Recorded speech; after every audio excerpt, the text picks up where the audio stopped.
Pouvez-vous dire du fond de votre cœur, oui, je sais que je vis avec Christ, étant participant de la vie divine. Devant moi se déroule maintenant le chemin dans lequel Dieu m'a conduit depuis quelque temps et contre lequel je me suis révolté.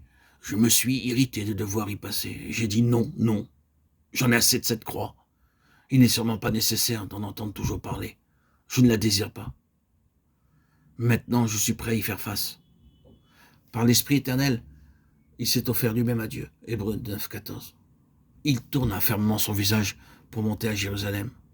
Voulez-vous maintenant envisager ces paroles, livrées à la mort, et répondre oui, oui à votre Seigneur? Répondez oui à Jésus, acceptez-le, acceptez Christ dans votre vie. Dites oui à Dieu. Ne rechignez pas, ne soyez pas un imposteur,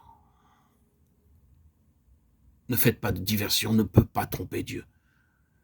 Dites oui à Dieu, oui, pour que la vie soit communiquée aux autres, oui, pour que cette vie divine, cette vie de Christ, vous la receviez par sa résurrection.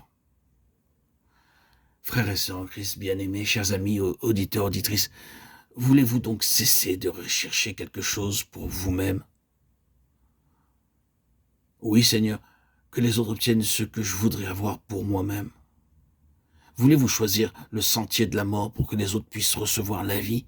Accepter d'accomplir dans votre chair ce qui reste encore à souffrir, des afflictions de Christ pour son corps qui est l'Église? Colossiens 24. Ah, et qu'implique donc ce choix?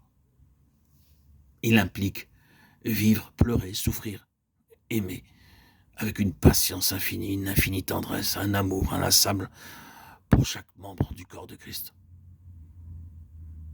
Il implique être attaché non pas à ses propres progrès, mais à ceux de tout le corps de Christ. Laisser tomber tout élément personnel dans le service de Dieu, ne pas chercher à être remarqué, ne convoitant ni réputation ni reconnaissance, se lâcher entièrement soi-même pour l'amour de Jésus-Christ et se remettre à Dieu, prêt à être dépouillé en faveur de son corps qui est l'Église.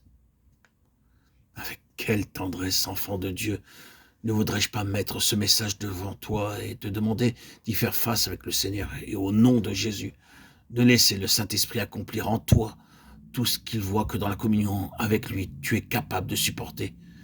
Diras-tu oui? Diras-tu oui?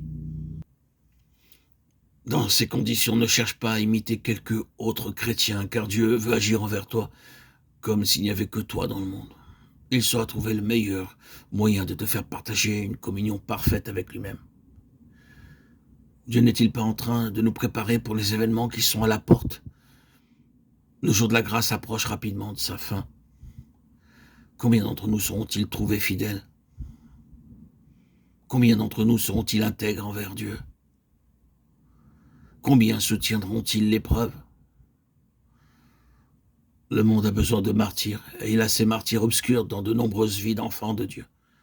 Sur la terre entière, il y a des âmes vraies, profondes, à qui Dieu est en train d'enseigner. Quelle puissance peut avoir une vie qui souffre en faveur du corps de Christ? Sur la terre entière, au milieu des ténèbres profondes de cette dernière heure, Dieu mûrit dans la fournaise des âmes qui brilleront comme l'or au jour de sa venue. Or, choisissons ce chemin étroit. Livrons-nous entre les mains de Dieu afin qu'il nous associe à la communion de son Fils. Sa vie alors sera manifestée et elle coulera à flot sur le monde.